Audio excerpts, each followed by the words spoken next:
Hello, and welcome back to the Caliphs, the rise and fall of Arab power. My name is Zaid Wahab, and today we are going to discuss the greatest threat to Abbasid legitimacy during al-Mansur's reign. It will ultimately end up as a surprisingly benign challenge, almost anticlimactic really, but that too will prove to be misleading, as its aftermath will be deeply consequential. While others may disagree, in my eyes, these events represent the beginnings of the Shia, not yet as a separate sectarian community, but the birth of their eventual identity. Episode 45: Hashemite versus Hashemite.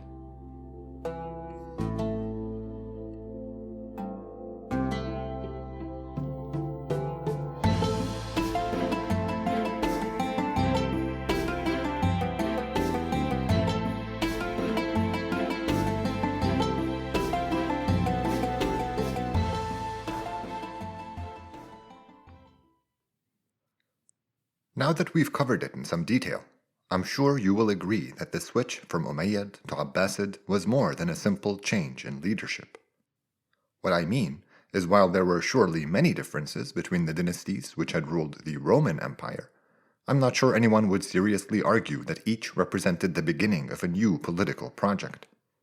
After all, reality didn't reset with each dynasty, and the new emperor still ruled the old empire, faced by the same problems as his predecessor. Such was not the case with the Arabs. The two caliphates had deep, essential differences, and instead of regarding the Abbasid revolution as a successful coup, which is how most Roman dynasties got their start, it is perhaps more useful to think of the Umayyad Caliphate having been overthrown and replaced by a whole new state. In its struggle against the Umayyads, the revolution rewrote many of the rules underpinning the caliphate. In order to garner as much support as possible, the Abbasid Da'wah, its secret calling before bursting out in armed rebellion, had exploited all the Ummah's major fault lines. There are three worth highlighting, though the third is kind of a two-parter. The first thing the Ummah was divided over was whether the Mawadi, non-Arab Muslims, counted as equals to the Arabs themselves. With the exception of the religiously inclined Umar ibn Abdul Aziz, all the Umayyad caliphs answered that question with an emphatic no. While their commanders did impose some troop levies in the east and enlisted the help of the Berbers in the west, the caliphate's armies were otherwise entirely Arab. Non-Arabs who had converted were allowed to live in Muslim cities, but they were still subject to a poll tax, something which rankled the Muslims who considered man's equality before God to be one of the religion's main tenets. This didn't matter much to the Umayyads, however. As far as they were concerned, they were Arab nobility ruling an Arab caliphate. The second fault line was the tribal feud, to which we have already dedicated an inordinate amount of time and attention. Since the Arab tribes were the caliph's armies, their jostling for influence within the caliphate had an outsized impact on the Ummah's power and ultimately its effectiveness on the battlefield. The best Umayyad caliphs managed to control this conflict to their advantage, outlining opportunities for each side to earn their favor by fighting for the glory of the caliphate. The worst ones did the opposite. By picking sides, they pretty much used the part of the army they liked to destroy the one they didn't, practically cannibalizing their own power. While the Abbasids did sort of back the Qahtanis at the beginning of their rebellion, they were quick to include any tribes willing to join them, and so their favoritism wasn't sustained enough for them to be considered partisan. They didn't need to be either. The main way this fault line played into their hands was through its weakening of the Syrian armies loyal to the Umayyads.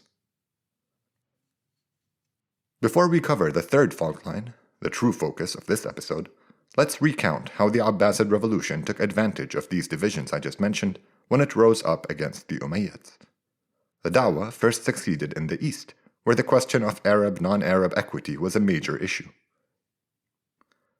It had been the main driver of Harith's pro-Mawali rebellion, which lasted for a very long time and had even played a role in bringing down the last Umayyad governor of Khurasan, Nasr ibn Sayyar. Allow me a short tangent to write something that's been bugging me.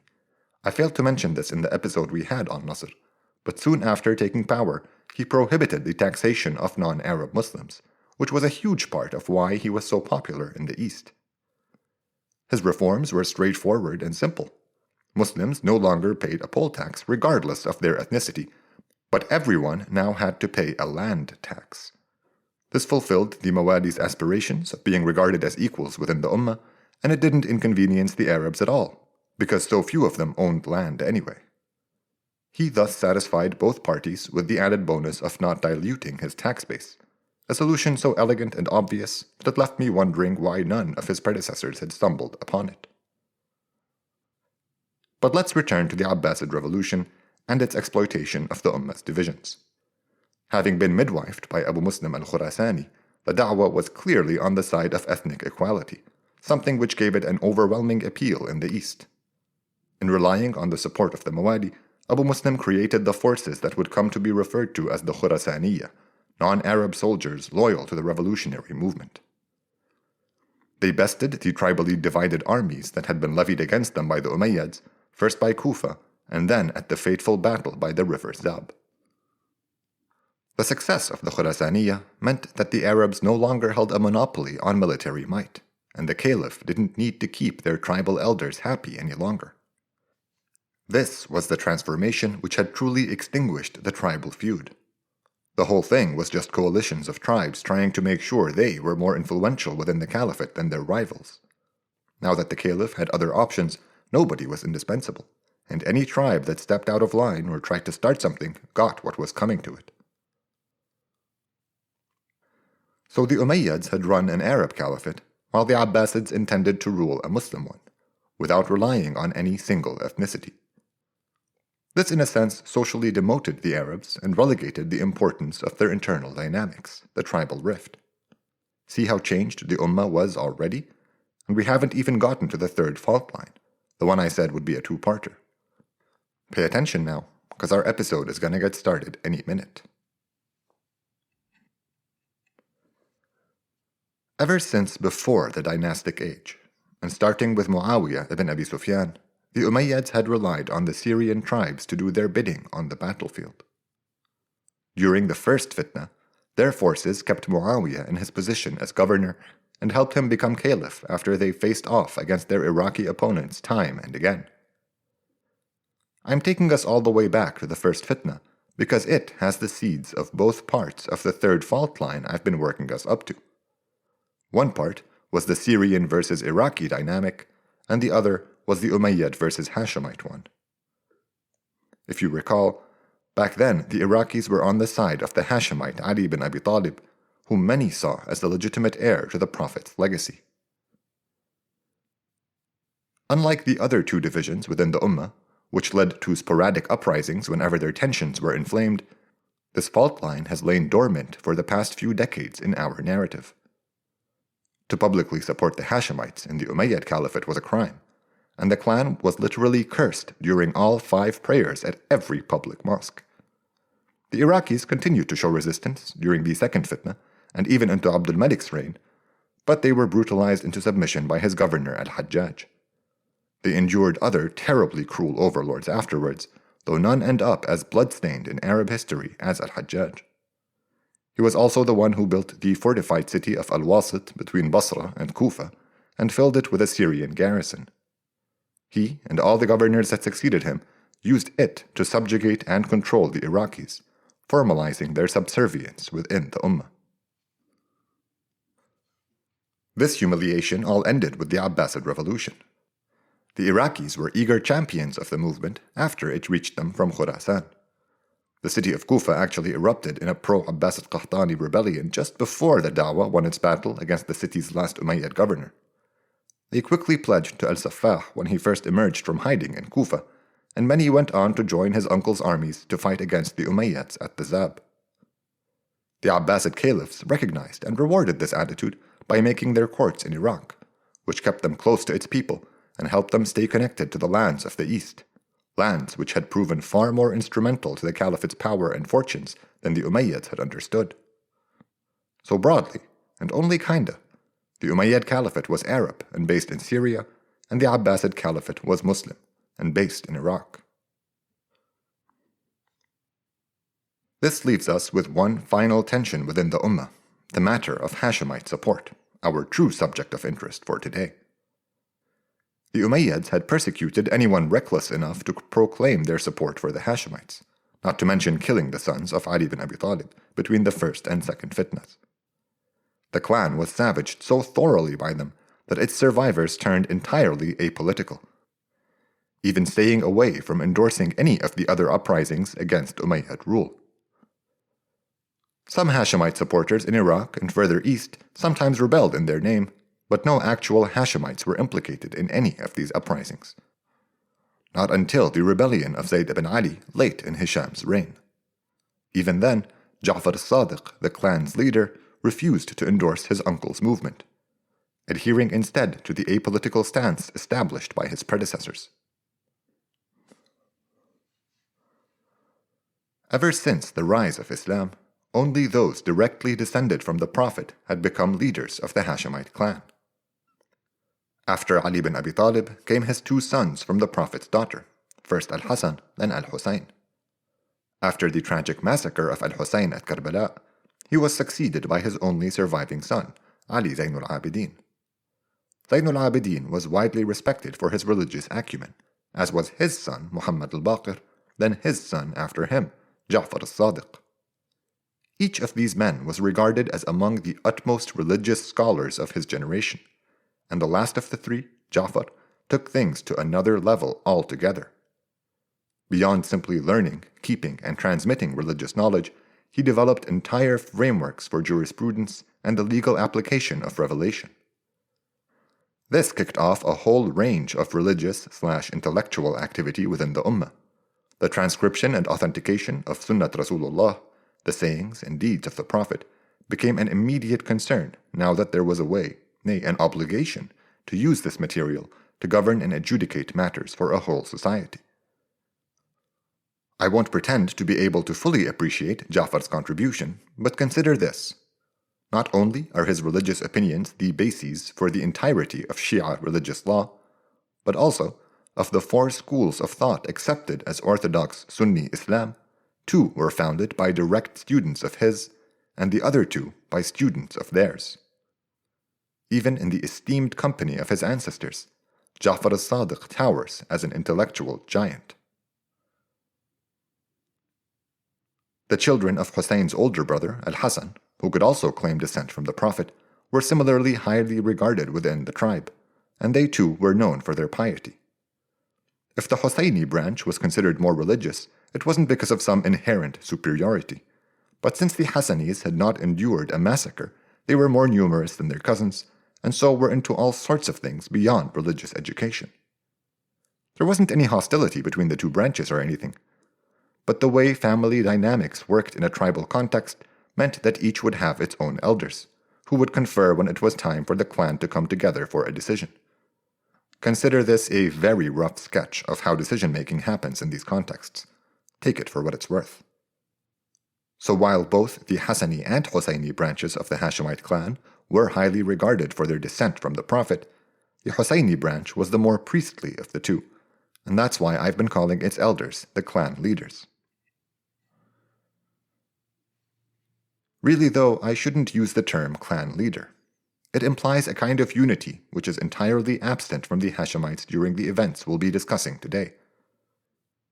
The Husayni branch of the clan, that is Ali Zayn al-Abidin, Muhammad al-Baqir, then Ja'far as-Sadiq, were respected for their religious and moral authority, but other parts of the clan sometimes struck out on their own, as Ja'far's uncle Zayd had with his rebellion, or the Abbasids with their da'wah. See, that's another complicating factor for the Hashemite struggle at this point. In case anyone still needs to hear this, the Abbasids were Hashemites too. The Abbas they're named for was the Prophet's uncle. So if the new caliphs were all Hashemites, why was this Hashemite tension even still a thing? The reason goes back to the da'wah's secrecy about the identity of those it championed, and the perhaps deliberately deceitful vagueness of its call to return the Prophet's clan to power. Obviously, everyone assumed those with a direct line of descent from the Prophet were the intended but unnamed men the da'wah championed. While the Abbasids were technically Hashemites, that was the only sense in which they qualified for the label. They had not been early adopters of Islam, and so hadn't struggled with the Prophet along his journey. They had also been one of the Hashemite families closest to the Umayyads during their dynasty. On the other hand, although nobody considered the Abbasids true Hashemites, that hadn't stopped the people of Kufa from pledging to Saffah. While we find a dubiously high number of speeches delivered by the Abbasids at the mosque that day, highlighting the purity of their ancestry and waxing poetic about how God had finally returned the Ummah to the Prophet's clan, we don't find any pushback against these claims in our sources coming from any of those in attendance. I guess it's hard to begrudge this, though. Nobody was going to reject Saffah after his Khurasani armies had defeated the hated Umayyad governor of Iraq and were gearing up to challenge the Umayyad caliph himself. We can still find some hints that things were touch and go for a while, like that strange story of other Hashemite elders being contacted by members of the Dawah to take the reins and lead the new caliphate. While I dismissed these accounts as official propaganda, meant to vindicate the Abbasid claim to Hashemite leadership, I may have been a little too hasty, because I can also see other reasonable explanations. The Abbasids must have known that the Dawah had some members who were actually loyal to the classical Hashemite idea, the one about championing the descendants of the Prophet. I say this because in our sources we find stories about the assassinations of senior figures within the Dawah, men like Abu Salma al-Khallal and Sulaiman bin Kathir, known for their loyalty to the Hashemite clan. Even more suspiciously, these deaths are consistently attributed to Abu Muslim, who was actually pretty well aligned with their views on these matters. It is more likely that the Abbasids themselves wanted to be rid of these inflexible supporters and blamed Abu Muslim to hide their two-timing ways. Before I wrap up our long introduction here and begin talking about what actually happened with Mansur, let's recast the story of Abu Salma al-Khallal in this new light. It'll both convey my point and help us better frame the clan we're about to discuss. Abu Salma was one of these pro-Hashemite elements of the Dawah who we are told had written to other leaders of the clan, asking them to come be pledged to in Kufa. The first of the three was Ja'far al-Sadiq, descendant of al-Husayn ibn Ali, and clearly the most important Hashemite of the bunch. He refused to receive the letter addressed to him, and when pressed, burned it in a lantern without opening it. The second was Abdullah al-Kamil, prominent among the descendants of al-Hasan ibn Ali. His title, al-Kamil, translates as the complete, because both of his parents could claim descent from the Prophet. He sought Ja'far's counsel after reading the summons to Kufa, and was convinced by him that it was foolish to walk into somebody else's pre-made plans. The third and final letter, only to be delivered if the previous two had been refused, was sent to an uncle of Ja'far's, so we can only assume that something similar happened with him. Clearly, descent from the Prophet was high on Abu Salma's mind when he was trying to find someone to replace the Abbasids, who were thought to have been lost to the Umayyads at that point. Nothing came from his efforts, and we are told Abu Muslim later had him killed for his betrayal of the Abbasids. Curiously, this assassination is sometimes cast as an attempt by Abu Muslim to prove that he wasn't in on Abu Salma's plans, and that the Abbasids were dejected for such an honorable Arab to have been killed by the brazen initiative of the presumptuous governor of Khurasan.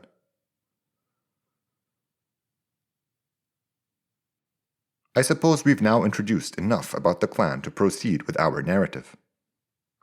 Al-Mansur wasn't particularly concerned about Ja'far al-Sadiq, who despite his unprecedented standing within the Ummah as a religious authority, had proven to be thoroughly apolitical. It was the more numerous Hassani branch of the clan that worried him, especially the sons of Abdullah al-Kamil. One of them was so widely admired for his piety and noble demeanor that he was known as Muhammad Nafsus Zakiyya, Muhammad the pure soul. The Hashemites were so besotted with him that when things looked bad for the Umayyads after Hisham's death in 743, we're told the clan met in secret and collectively offered their pledges to him as their rightful caliph. Al-Mansur knew this because he'd been there, he and Saffah both. Like everyone else in attendance, they had sworn their fealty to Muhammad the pure soul. You heard that right. According to some well-attested oral testimony, the Abbasid caliphs had already pledged their allegiance to their pious cousin from the Hassani branch of the clan. Back then, the Dawah was still a secret project, and none of the other Hashemites knew who was behind it. Like everyone else, they assumed that it was calling for one of the Prophet's descendants to accede to the throne, which is why they were all secretly formalizing their support for Muhammad, the pure soul. When the Abbasids triumphed in Kufa, Muhammad and a brother of his, Ibrahim, both took flight from Medina, certain in the knowledge that they would forever after be seen as a threat. I'm not sure how accurate the story of their journey is, but they are said to have first gone to Yemen, then India, then finally back to Medina. I think it's far more likely that they went into hiding in the vast Arabian desert, and rumors about distant travels swirled in their absence. I mean, why would they go so far just to later go back and hide close to Medina? That just doesn't make any sense. In any case, fast forward to 754, when Al-Mansur led the Hajj during his brother's reign, or co-led it with Abu Muslim, I guess, just before he became caliph. While there, he was angered by the notable absence of many of his clansmen, especially the sons of Abdullah, Ibrahim, and Muhammad the Pure Soul. He asked after them, then appointed men who promised him that they would find and arrest them for not having submitted their pledges. This becomes a running theme over the next few years, and we find quite a few stories in our sources with the caliph ordering officials to rid him of this source of constant anxiety, though none of these men ever succeeded. He changed the governor of Medina a few times as his picks consistently failed to deliver, and in late 761, Al-Mansur finally lost patience. He chose a man named Riyah al-Murri as his latest governor, and complained to him about how ineffective his predecessors had been at achieving the one thing he was after. Riyah got the message loud and clear, and when he arrived in Medina in December, he quickly arrested the previous governor and his staff, torturing them to exact punishment and extract treasure. He also imprisoned a slew of Hassanis, Abdullah al-Kamil, all his brothers, and some of their children. Then he did everything he could to get them to snitch on the location of the only two Hashemites the caliph cared about, Muhammad the Pure Soul and his brother Ibrahim. The Hassanis remained in Riyah's custody for a few months. After which they were transferred to Al-Mansur's dungeons in Iraq and tortured with a brutality that even the Umayyads were rarely accused of. We're told Muhammad the Pure Soul and his brother were racked with guilt over this, and conflicted over whether submitting to the caliph would now free their kin from the horrors they had to endure. Within a few months, however, they hatched a plan that would finally see them come out of hiding and take action. They decided on a two-pronged attack. Ibrahim would go to Basra to rally its people in support of a true Hashemite rebellion, while Muhammad would lead the Arabs of Medina in revolt. It's a strange plan, both because Basra had never been known as a center of Hashemite support, and Medina didn't really pose a strategic threat to anything. I believe they rushed these decisions and picked locations they could get started with immediately, probably due to the pressure they felt from having their father, brothers, uncles, and cousins trapped in Al-Mansur's dungeons. We're told that the plan was for them to rebel at the same time, but that the caliph made it difficult for them to liaise. Not content with simply intercepting mail from and to Medina, Al-Mansur ordered forged letters exaggerating Hashemite support in Iraq to be sent there as well, to encourage vacillating would-be usurpers from his clan to step out of line. Both counts of communication interference may have paid off. In one telling of these events, Muhammad the Pure Soul was indeed convinced to move earlier than planned, and a coded letter to Basra instructing his brother to do the same never made it to Ibrahim. So in September 762, Muhammad the Pure Soul led a rebellion in Medina.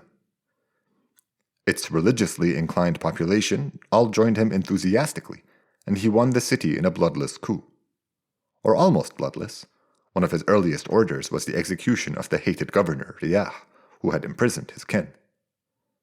Some narrations count his supporters at this point as high as 100,000, and they name many of the most prominent religious scholars of the age among them, such as Abu Hanifa al-Nu'man and Malik ibn Anas, students of Ja'far's and founders of two of the four schools of Sunni jurisprudence. We're told the caliph was far from upset at these developments. Instead, he was relieved to have finally enticed his elusive cousin to come out in the open. We hear of a string of letters between the two, the Caliph offering amnesty in exchange for Muhammad's pledge, and the pure soul making the case for his own legitimacy.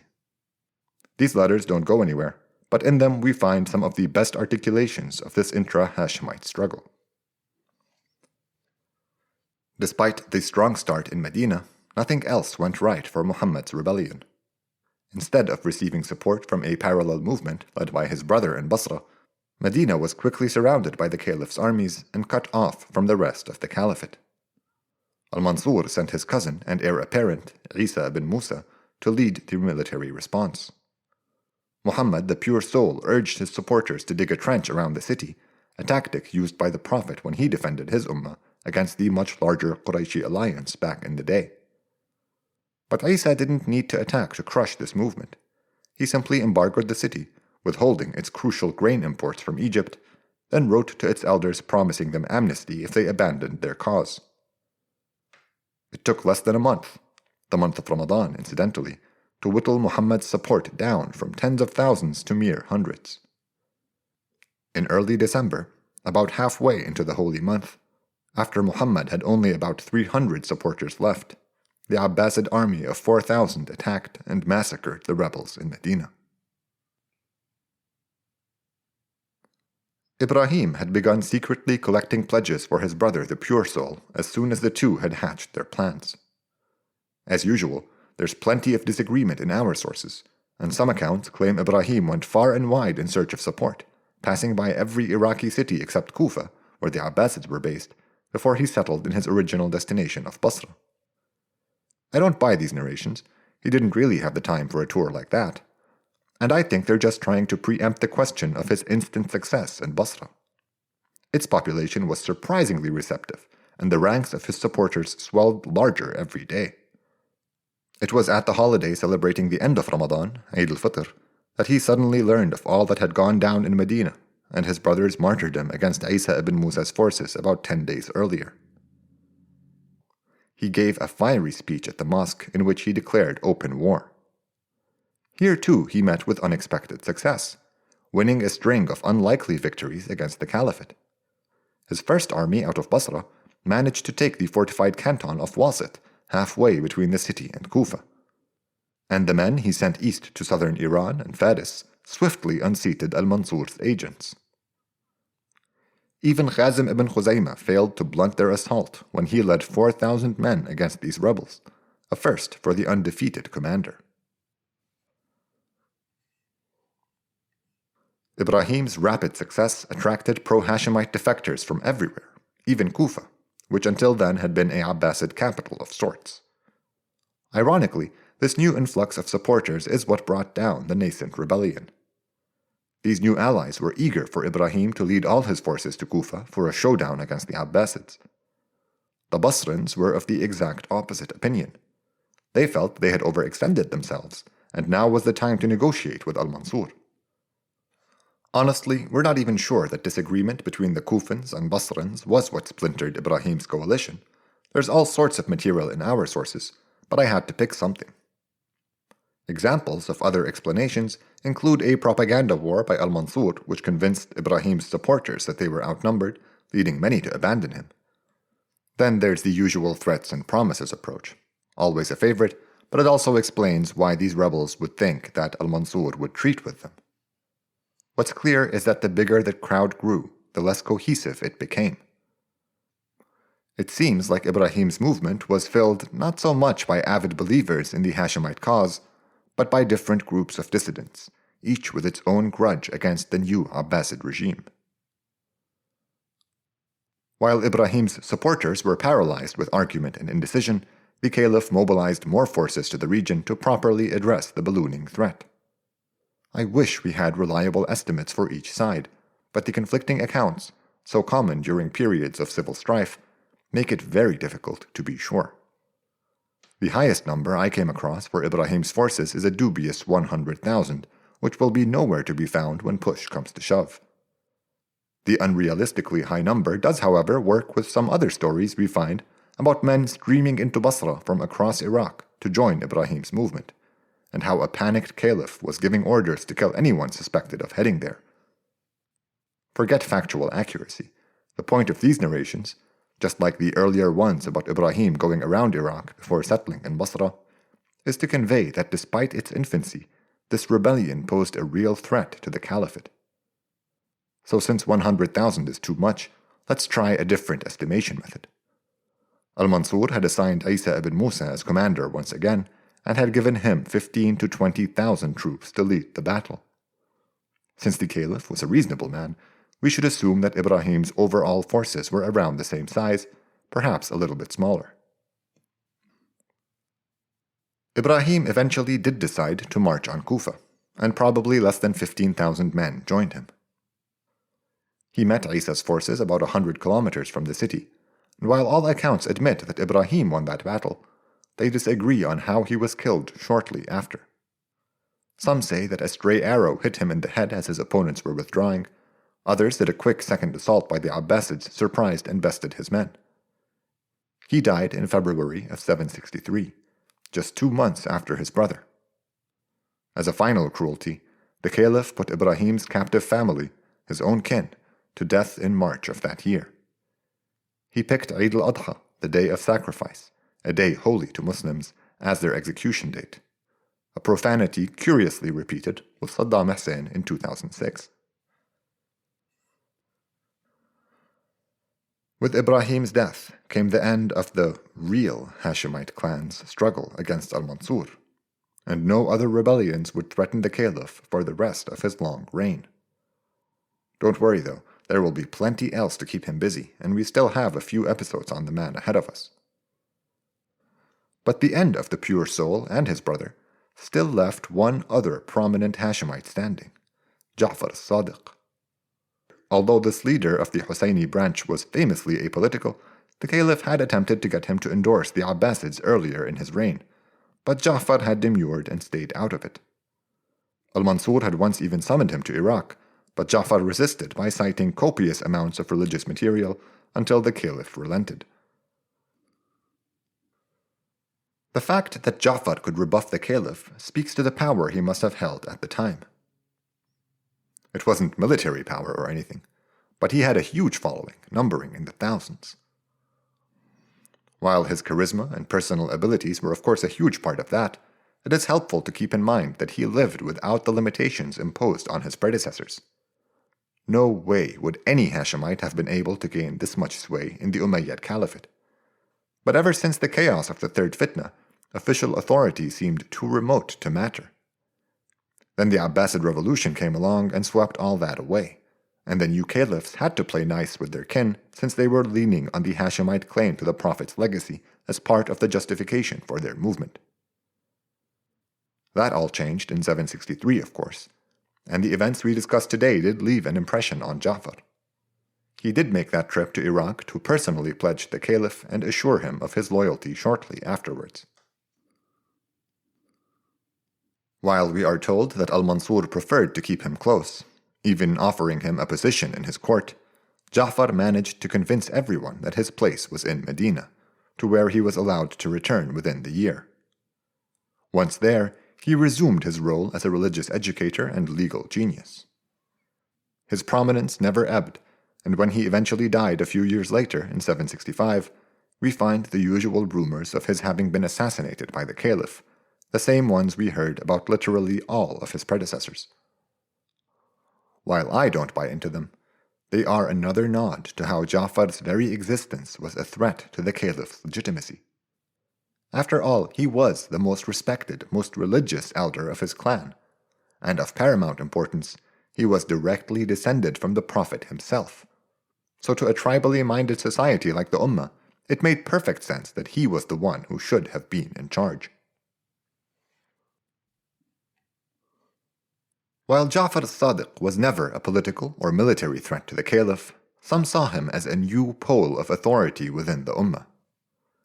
His standing as the eminent religious elder of his time, coupled with his venerated ancestry, left him in the unique position of wielding a sort of inherent legitimacy. Does that make sense? Maybe it will if I explain his ideology more fully. This really isn't the podcast to get into this, but this part is necessary to understand some of the very consequential social developments to come. The way Ja'far saw it, legitimacy was a sort of holy inherent attribute, and the existence of the caliphate just an incidental earthly matter of no real bearing on true legitimacy. The Prophet had been the legitimate spiritual leader of the Ummah, and he had passed that position on to his cousin Ali bin Abi Talib publicly during his farewell speech. Ali had passed it on to his son Al-Hassan, who then passed it on to his brother Al-Hussein. Thus it was passed down his line through Ali Zainul Abidin to Muhammad al-Baqir, and finally to him, Ja'far as-Sadiq. Calling it legitimacy is cutting it short, actually, because it came with a kind of religious knowledge and responsibility that went beyond what God normally revealed to mankind. This was why it only passed through incredibly gifted and pious men from the blessed line of the Prophet, a line that went back through Jesus and Moses to Abraham. It was one of God's gifts of guidance to humanity. After all, it wouldn't be fair for some ages to have a prophet to show people the way and later generations be deprived. And so the Arabs and their caliphs could do what they liked, but God's unerring will had conferred upon Ja'far as-Sadiq a crown which could never be removed. He was the Imam of his time. These ideas, along with almost everything else he produced, form the basis of Shia ideology. All the predecessors of his I named are among the Imams recognized by the various Shia sects in existence today.